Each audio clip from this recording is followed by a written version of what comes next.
You're about to look at a system so perfectly designed to steal a country's wealth, the victims don't even realize they've been conquered. Welcome to this explainer on the debt weapon. Let's put $24 trillion into perspective. That is the estimated value of the untapped gold, oil, and cobalt just sitting beneath the Democratic Republic of the Congo. These are the exact minerals powering the smartphone in your hand and the electric car in your driveway. The sheer scale of this wealth is almost unimaginable. But here's the paradox we have to confront. $1.50. That is the brutal daily survival budget for the average citizen living in this immensely wealthy nation. How exactly does a country with $24 trillion in the ground have a population surviving on literal pocket change? Mainstream history usually brushes this off. They blame it on a vague history of regional conflict. But if you take a deeper look, a chilling question starts to emerge. What if this crushing poverty isn't an accident? What if it's a deliberate, calculated outcome? Experts have a name for this. They call it the debt weapon. It's essentially a modern mechanism of recolonization, operating completely on the down low. You see, the old days of flags, muskets, and occupying physical armies are gone.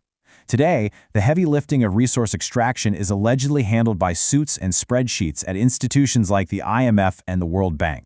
Section 1. A new colonial blueprint. The evolution of resource extraction.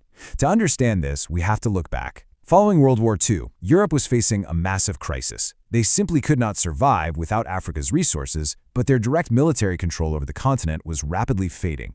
Back in 1884, European powers literally divided Africa up like a birthday cake. But post-World War II, African nations began winning their independence. So what happened? In 1944, the IMF and the World Bank were created. Officially, their mission was to rebuild Europe. But critics argue they were quietly repurposed into a colonial trap, a system precisely engineered to drain the developing world through binding contracts instead of open combat. Section 2. How to steal a country. The four-step financial racket. Behind all the complex economic jargon hides a calculated, brutal mechanism meant to seize sovereign assets. Let's break down the playbook. Step 1 is the irresistible loan. A newly independent country, desperate for cash, gets offered a $1 billion loan at 8% interest. Step 2 is structural reform. Because when a payment is inevitably missed, foreign advisors swoop in and take financial control. That leads right into Step 3, privatization. The government is forced to sell off its valuable, state-owned mines to Western corporations. Finally, Step 4 is the tax squeeze. Taxes are severely raised on the poorest citizens solely to pay off the interest on that initial debt. The end result is engineered inequality on a massive scale. Western corporations get to extract incredibly cheap resources from these newly privatized mines. Meanwhile, the developing nations are left completely stripped of their assets. You have locals working for small change, while their tax dollars are funneled straight back to the IMF. Section 3. The Congo Conspiracy. Assassination and the Puppet Regime. Because this isn't just about spreadsheets and boardrooms. It's about blood, raw power, and high-stakes geopolitics. And the Congo is the tragic proof of how far this goes. In 1960, Patrice Lumumba was elected leader. He pledged to use the Congo's immense natural wealth for the Congolese people.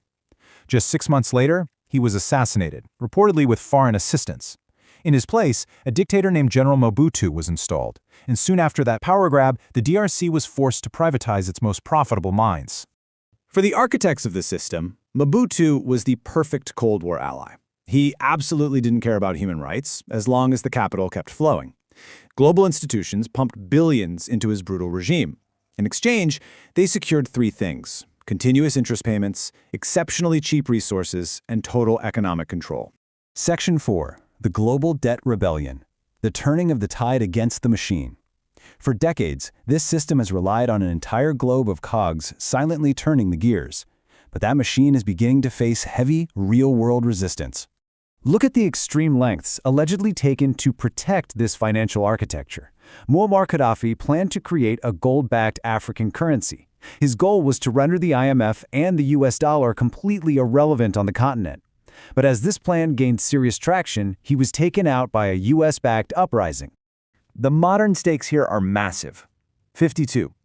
Today, 52 African countries are buried under hundreds of billions of dollars in structural debt. We're talking about an economic weight mathematically designed to be impossible to escape. But citizens are finally pushing back against this crushing squeeze. Right now in Kenya, mass protests have erupted over severe tax hikes demanded specifically to cover foreign interest payments. Meanwhile, in Niger, the government is actively expelling foreign mining giants that have pillaged their land for decades. The pushback is real and it's escalating. The term globalization sounds comforting, doesn't it? But critics argue it's an illusion. It's a sanitized word used to obscure a massive, calculated wealth transfer. A structural system that ultimately creates a never-ending cycle of cash for the elite at the expense of everyone else. So look closely at the systems running our global economy.